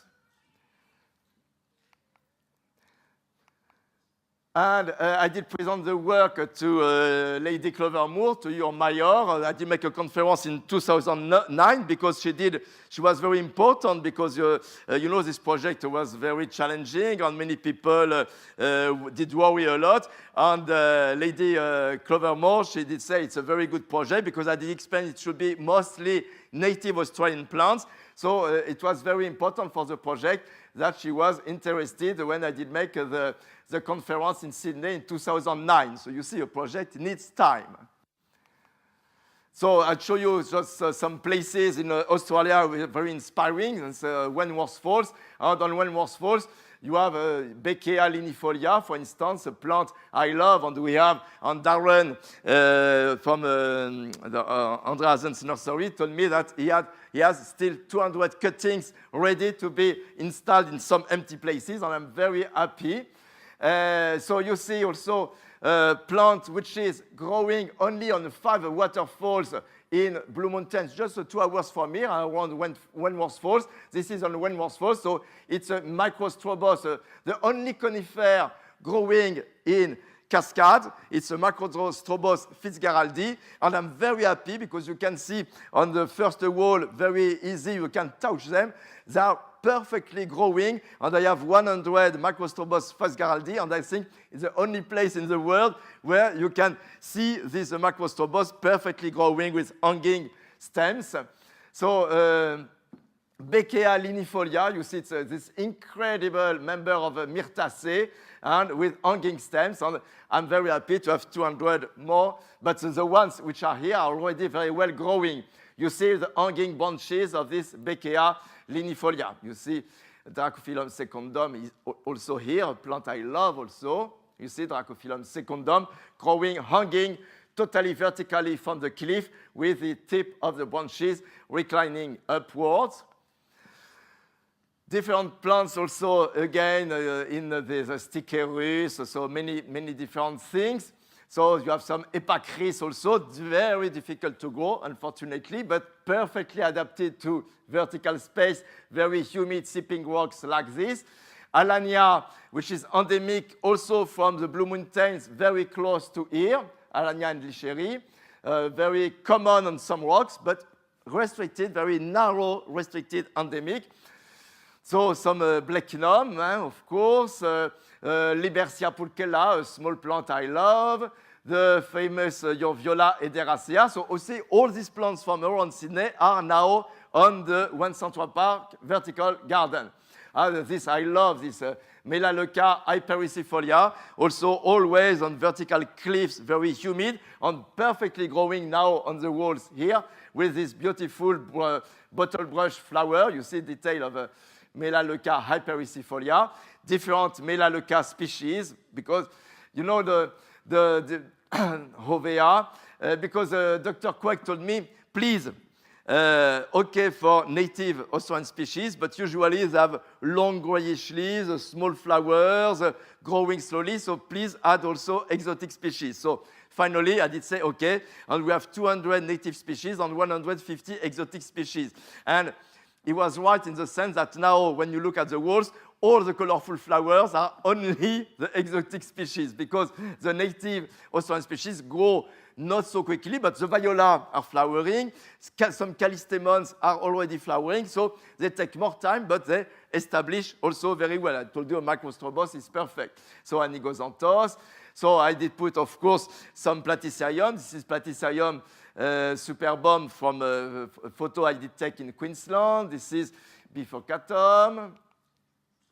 Here on the wall in front of Opera, of your Sydney Opera, Psilotum nudum, a very primitive plant that I love, and perfect for vertical gardens, you see. So this is the list of the exotic species and the list of the native species on the project. And this, I needed, of course, a nursery, and we did find Andreasen's nursery with Darren and Mademoiselle Diane, who was a poor lady. I did ask so many plants. It was a lot of work, but finally, they did very well perform the work, and I'm very happy of the result. And so you see a visit in their nursery, Andreasen's, where you see all the plants prepared to be planted. So you see the size of the different vertical gardens. So some are 42 meters. So you see the different sizes. Design, as always, of course. So installation, after we have to decide who should be in charge of making the work for the structure of the panels. After discussing about architecture, about plants, we had also to find the company, and they did choose a Jungle Phi. Fraser did choose a Jungle Phi to install, so they did do a good job for that. So you see, you had to wear, it was panels, you see elementary panels with the felt protected because they had to stay many months before being installed. So you see the structure with the metallic structure on the PVC boards. You see installation on the walls. You see work in progress from above. Installation, I did also look a little bit at what happened. And so you see this was after some months of growth. You see they staple the plants. And there is a mesh to protect in case of very strong winds to avoid that the plants or the felt or the PVC is falling on people in the street, because a vertical garden is something is supposed to enjoy the life and not to kill the people. So it's very important to think about security. So this metallic mesh is very important for that. You see it's fixed very strongly to the wall. So usual, you know all this for irrigation. It's the same for everywhere. You see during installation, the felt protected with my design on the felt. You see. So first installation, see very small plants at the beginning. You see some detail, and installed, of course, with the gondola from the top, growing a little bit after some maybe 2 months, something like that. So you see, it was like this. When you come today, you see it's very, very different. But this was after a few months of growth. So this was a few months ago, in July, maybe. I did make some because some plants were finally not available, some were too weak, so I did make, of course, some adjustments. You know, when you work with living things, you have always to adjust. So more recent, but now you can see it's still better than this. I was happy. It was last December. So just to show you, this is a project in Gold Coast. So I'm waiting, but it should be, this is a design. They did take my photo of my works. A challenging project in the heart of Saudi Arabia, in Riyadh, for a huge conference center. And I cover 1,800 triangles of these triangles. So you know what means Riyadh, 55 or 60 degrees in summer, and also facing, it's like a roof facing the sun. So you see it's very, very challenging. And actually, you see a photo taken 2 weeks ago. The plants are very well growing. And I'm happy because I did fear a lot about the first summer. But so you see, even in desert around Riyadh, some plants are growing. So you see the list of the species I did select for these triangles. I did make the design according, you see, to the different species. So there, you see 1,800. So you see now they are growing. And the guys that take care of this, these Penicetum are already flowering, you see. Even Hypomea kerica is flowering. A project in Kuala Lumpur, a huge project because it will be about 2 kilometers long on the pillars around, around, so I should cover like this, but I wait for some news because it's about 2 kilometers long. It's you can imagine it needs time for this. A project in Japan for the Shinkansen station of Yamaguchi. Very interesting because 1 year ago we did collect plants in the mountains around Yamaguchi with all the Yamaguchi prefecture people and architects and everybody. Now they are propagated in nurseries, so it's very exciting that plants collected in last May, 15 months ago, like piece like this, and now I did go 2 weeks ago, and I see 200 of the plants because they were very, very efficient to propagate. So it was a very good project because it's very collective, involving people from the prefecture, architects, nurserymen, everybody. So it's a very friendly and very pleasant people. So you see we were on the field to collect the plants last year, and we did go again recently. So you see the plants growing, being prepared. Finally, with Jean Nouvel, another project in Kuala Lumpur, 200 meters high, with 1,000 planter boxes, and I put only climbing plants. So Michael Tay, Natural Landscape has been chosen. I did propose Natural Landscape because they did know well my work. They did work before on my walls, and they make many copies, so they know very well my work. And so I did propose Michael, and they did already install the first 8 floors. But for them, it's a big work because in Singapore, they use only 3 climbing species, the Thunbergia, Tristellatea, and the Vernonia, and mostly only Thunbergia. So me, for this project, I use 120. I'm sure to have almost 92 or 93 species. So you see, the difference between 3, mostly 1 species and 100 is very different. So I did go with them in the nurseries in Singapore, also in Kuala Lumpur. So, you know, you have to work with the people involved. Otherwise, of course, they cannot do themselves because even nurseries sometimes have the right plant, but they don't know the name. So sometimes they say, oui, I want this. And also in Singapore, for Thunbergia, you should really improve because 4 days ago I was in Kerala in South India. I did see Thunbergia grandiflora everywhere on the trees, except that the flowers are bright blue. In Singapore, you have only a pale bluish. Why? So the design of the climbing plants, all these liana for Le Nouvel.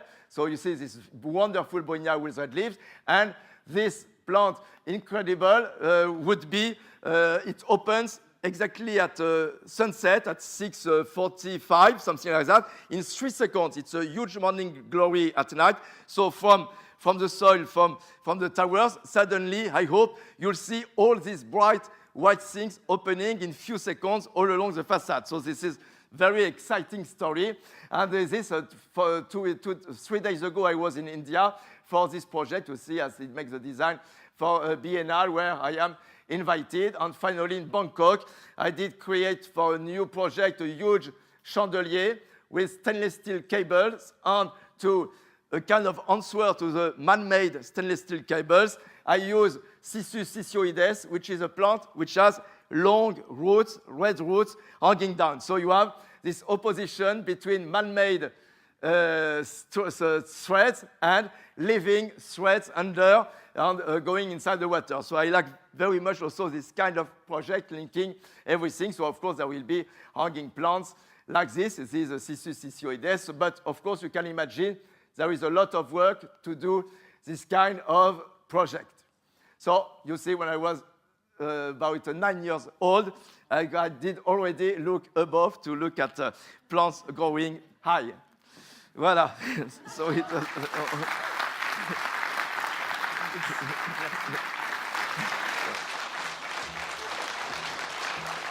All right. Truly inspiring. Thank you so much. I think we can all agree we could listen to this the entire night. Unfortunately, we have to break. We are 20 minutes after. If you'd like, we can have 5-10 minutes for some quick questions. Who has some questions?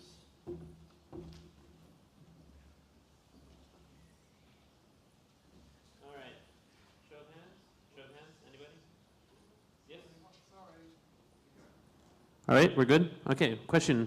I'm wondering in indoor environments where there's always artificial lighting and it's often after hours and it's of varying wavelengths, how plants respond with their, because their natural physiological rhythms of reproduction and growth are governed by both length of daylight and wavelengths. And who is the question for? I'm sorry, but At the, Some sort of meaning and most indoor gardens are using, plants which are usually all, forest walls, etc., etc. Je voulais savoir le rythme biologique des plantes, ça change avec la lumière? Of course, for some species, flowering is directly dependent on not only intensity, but also the problem of wavelengths. For instance, many understory plants need mostly far red wavelengths around 730, while sun-loving plants need more light red around 660. So, of course, the balance of the quality of the light is one thing about flowering. The other thing is, of course, duration, because some usually plants from between the tropics are not too much sensitive to the length of the day, but for temperate plants, of course, it's also something very important. But indoor, actually, it's very globally, it's very simple. The more light the plants receive, the more usually they flower. For instance, all the columneas, the Sampolia, the Peperomia, the Rhipsalis, usually I see in Dubai, I did make a project for a Sofitel, and for the lighting, they did make a mistake. They did make too strong light. So plants, instead of receiving between 1,000 and 2,000 lux, they receive around 5,000 lux. All are flowering. It's incredible. It's totally colored. So you see, spectrum is good. It's good because they're rich in far red. So this is important. But you see, actually, the light intensity is even for understory plants, which receive only 1% of full sunlight. But 1% of full sunlight is already about 2,000 lux. So it's not a 200 lux as in a car parking. So here we are maybe 50. And so this is what I can say about that. Okay. Yes, question over here. I have a question for Michael Tay. I've listened to sort of stories out of Mexico, Singapore, England today, and Singapore has the smallest population on the smallest piece of land, but has the highest density of green roofs and green walls, it would seem. I'm wondering, how is that funded? How have you, for other countries, they go, oh, we can't possibly do that, it's much too expensive and we're not getting any of the returns. How come Singapore can do it so much? If you attended the earlier talk by Faiza, the government is actually playing a pivotal role in all this. So number one, on a smaller scale for retrofitted buildings and so on, NParks has a certain criteria where they'll fund up to 50% of the improvement works for green walls and green roofs, but it's capped at $50,000, I believe. And then how does the government incentivize developers to want to spend money on all this stuff? Because usually a green wall and a green roof is usually non-revenue generating. Well, they incentivize it by encouraging you to go for green mark certification, and the higher your score is, the more incentives they give you in terms of giving you additional gross floor area that you can build. Yeah, that's how it works in Singapore. All right, it's almost 6 o'clock. Going to take maybe 2-3 more questions, and then we're going to break. Question in the back here. In the back. Raise your hand. In the back. No? There you go. Hi, this is to Patrick. We see a lot of small plants, small leaves growing. How is that you managed to bring in a large leaf planting, and how is the support taken, like large philodendrons and all those things? How is the support taken there? Can you just explain on that, please? You mean how I mix the bigger and Yeah. How the bigger plants staying intact? But the roots are spreading in from the center in all directions, and the felt is reinforced by a material. So in some cases, I have shrubs. I did live, for instance, in Chaumont-sur-Loire because it's an experimental place.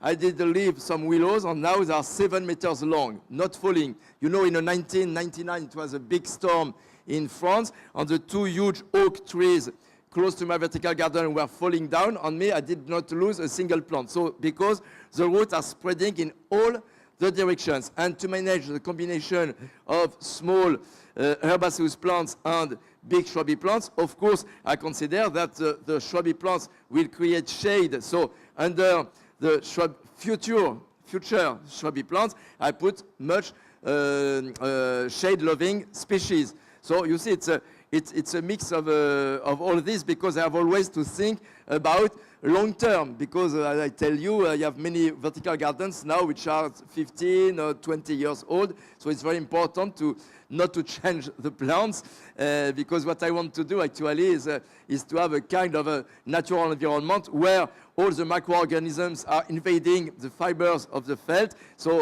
all the fungi, bacteria, very useful, are invading. So if you change the plants very often, or if you change the felt, of course it doesn't become a kind of ecosystem. So it's why it's very important to keep a very long time to have this interaction between roots and microorganisms, because you know that it's not the leaves, it's not photosynthesis which helps for purification of the air. It's the microorganisms in contact with the roots. So it's very important to keep long-term work. So in this case, the choice of the plants is, of course, the most important.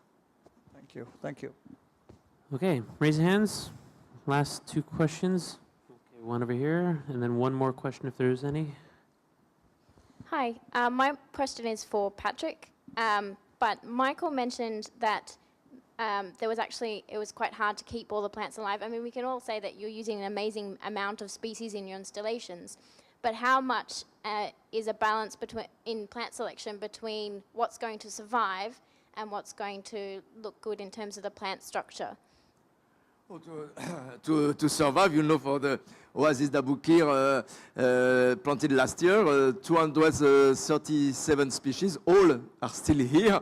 And for instance, in Singapore, one were very well growing, the huge philodendron, but everybody was afraid because it was so huge, so we had to remove it because it was too big. Some species had problems, for instance, here, but it depends. If we have not really enough light or something like that, you can have problems. But for most of my works, actually you change nothing because plants are growing. In my home, for instance, the last 4 meters I cannot have access because I need a very high ladder. So in 5 years, only one time I did go at the top simply to check irrigation. So when you have no water shortage, when everything is okay, usually you have not to change. I have many walls where plants, Cartier Foundation, you did see, it's the guy in charge of maintenance.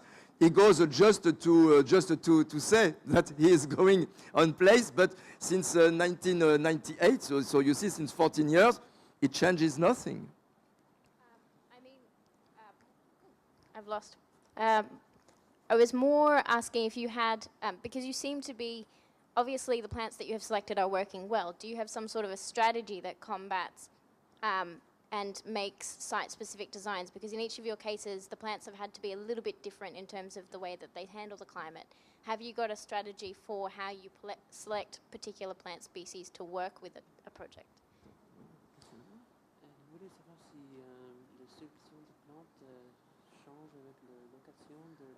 Of course, it's a change. I think I work maybe altogether with maybe 5,000 different plant species. I cannot put the same plants in Madrid or in Paris or in San Francisco. When possible, I use the native plants. In San Francisco, for instance, I did use only plants from the San Francisco Bay Area. In Japan, I did show you native plants. It depends on, in Europe, usually I use only exotic plants because in Europe we have very few interesting things. So, of course, it's a changing everywhere in the world. Here in Sydney, I told you I did use 200 native species. I did not use them in other places in the world. So it's what is exciting, the work with 100 different climbing plant species. It will be the first botanical garden in the world dedicated only to the lianas, to climbers. It will be the first place like this in the world. So I did never, or nobody before did use 100 different climbing plant species to cover a high-rise building. So every project in Saudi Arabia, you can imagine, I don't put the same plants as in Berlin, for instance. So of course, it's exciting work. Every time, it's the only thing I do, actually, to choose the plant species and finally to make the design. And this is why it's exciting and not always the same. Okay, merci. Thank you so much, everybody. This has been wonderful. It is 6:03, and so we're going to break, and the speakers will be available on the side if you have any additional questions. Thank you.